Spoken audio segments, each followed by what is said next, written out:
আসসালামু আলাইকুম ভিউয়ার্স, কেমন আছেন? আশা করি সবাই ভালো আছেন। এই দেখুন, আজকে আরেকটি মন্ত্র নিয়ে আপনাদের সামনে উপস্থিত হয়েছি। অনেকই ছোট্ট একটি মন্ত্র। এই মন্ত্রের সাহায্যে আপনারা যে কোনো যে কোনো জিনিস দেখতে পারবেন, জলের উপরে দেখতে পারবেন। কার কি হয়েছে না হয়েছে, কিংবা কারো কোনো কিছু যদি হারিয়ে যায় বা চুরি হয়ে যায়, সেটাও দেখতে পারবেন। এবং কি কার কি হয়েছে, কোথা থেকে হয়েছে, সব কিছু জলের মাধ্যমে দেখতে পারবেন। ঠিক আছে, ভিডিওটি স্কিপ করবেন না। আর হ্যাঁ, আপনারা যদি নতুন হয়ে থাকেন তাহলে অবশ্যই আমার এই চ্যানেলটি সাবস্ক্রাইব করে এই চ্যানেলের সাথে থাকুন। অনেক কিছুই জানতে পারবেন এবং কি শিখতে পারবেন, কারণ আমার এই চ্যানেলে অনেক পুরাতন গুপ্ত বিদ্যাগুলো আমি আপলোড করে থাকি। আপনাদের কোনো না কোনো কাজে অবশ্যই লাগবে। ভালো করে খেয়াল করেন। এই মন্ত্রের সাহায্যে কিন্তু আপনারা জল দর্পণ করতে পারবেন। এক কথায় যে কোনো কাজ করিয়ে নিতে পারবেন এবং কি দেখতে পারবেন, যে কোনো রাশিয়ে দেখতে পারবেন।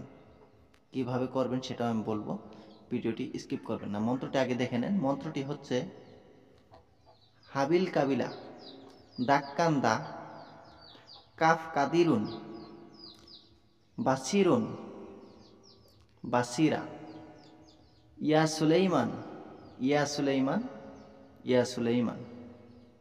দেখতে পারতেছেন কত ছোট্ট একটি মন্ত্র। আমি আবারও বলতেছি, হাবিল কাবিলা দাক্কান্দা কাফ কাদিরুন বাসিরুন বাসিরা ইয়া সুলাইমান ইয়া সুলাইমান ইয়া সুলাইমান। আবার শুনে নেন, আর না হলে লিখে নেন। ঠিক আছে? হাবিল কাবিলা দাক্কান্দা কাফ কাদিরুন বাসিরুন বাসিরা ইয়া সুলাইমান ইয়া সুলাইমান ইয়া সুলাইমান। হাবিল কাবিলা দাক্কান্দা কাফ কাদিরুন বাসিরন বাসিরা ইয়া সুলাইমান ইয়া সুলাইমান ইয়া সুলাইমান। এই মন্ত্রটি আপনারা কিভাবে প্রয়োগ করবেন সেটাও আমি বলতেছি, ভালো করে খেয়াল করবেন। না হলে কিন্তু কোনো কাজে আসবে না, আবার বলবেন যে কোনো কাজ হয় নাই। ঠিক আছে, তার জন্য আমি বলতেছি ভালো করে খেয়াল করেন। এখন এই মন্ত্রটি আপনারা লিখে নিয়েছেন আশা করি, আর না হলে স্ক্রিনশট মেরে নিয়েছেন। এখানে দেখেন, নিয়মটা দেখে নেন ভালো করে, আমি দেখাচ্ছি। এখানে দেখেন, পানিতে চুরিকৃত মালচুর, জাদু, বান সব কিছু দেখতে পারবেন, ইত্যাদি দেখতে পারবেন এখানে। ঠিক আছে, এখানে দেখেন নিয়মটা হচ্ছে, এটা কিন্তু 19 নম্বর মন্ত্র। ঠিক আছে, এই মন্ত্রটি আগে সিদ্ধ করে নিতে হবে। এই মন্ত্রটি কিন্তু সিদ্ধ করা নাই, এই মন্ত্রটি সিদ্ধ করে নিতে হবে। আপনাদের শনিবার থেকে আরম্ভ করে 14 দিন পর্যন্ত এই মন্ত্রটি টানা মুখস্থ পড়া লাগবে। কতদিন করে পড়া লাগবে সেটা আমি বলতেছি।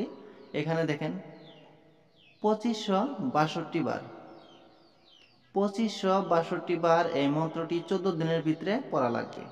আপনারা হিসাব করে নেবেন যে কতবার করে পড়া লাগবে। 2562 বার এই মন্ত্রটি কিন্তু 14 দিনের ভিতরে পড়া লাগবে। বেশি দিন বেশি হবে না মনে হয়। আপনারা প্রতিদিন এটা করতে পারবেন, কোনো অসুবিধা হবে না। ঠিক আছে, দেখুন, অতবার পরে শেষ করিতে হবে। প্রতি রাতে 183 বার করে পড়া লাগবে, মাত্র 183 বার করে পাঠ করিতে হবে।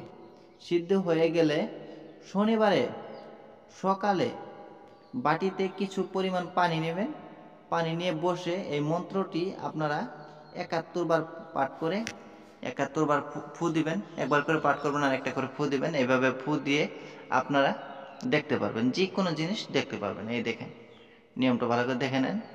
যে কোনো জিনিস দেখতে পারবেন, কোনো অসুবিধা নেই। যে কোনো রাশিয়া দেখতে পারবে, সর্বরাশিয়া এটা দেখতে পারবে, কারণ এটা একটা সাধনের মতন হয়ে গেল। এই দেখুন, এই যে এই মন্ত্রটি, মন্ত্রটি ভালো করে খেয়াল করেন, তাহলেই বুঝতে পারবেন। আমি আবারও মন্ত্রটি একবার পড়ে দিচ্ছি, ভালো করে মিলিয়ে নিন। ঠিক আছে, হাবিল কাবিলা দাক্কান্দা কাফ কাদিরুন বাসিরুন বাসিরা ইয়া সুলাইমান ইয়া সুলাইমান ইয়া সুলাইমান। ঠিক আছে, আশা করি আপনারা মন্ত্রটি ভালো করে বুঝতে পারছেন। আপনারা সবাই দোয়া করবেন আমার জন্য, আমি যাতে ভালো কিছু দিতে পারি, আপনাদের উপকারে আসে। সবাই ভালো থাকেন, সুস্থ থাকেন। খুদা হাফিজ।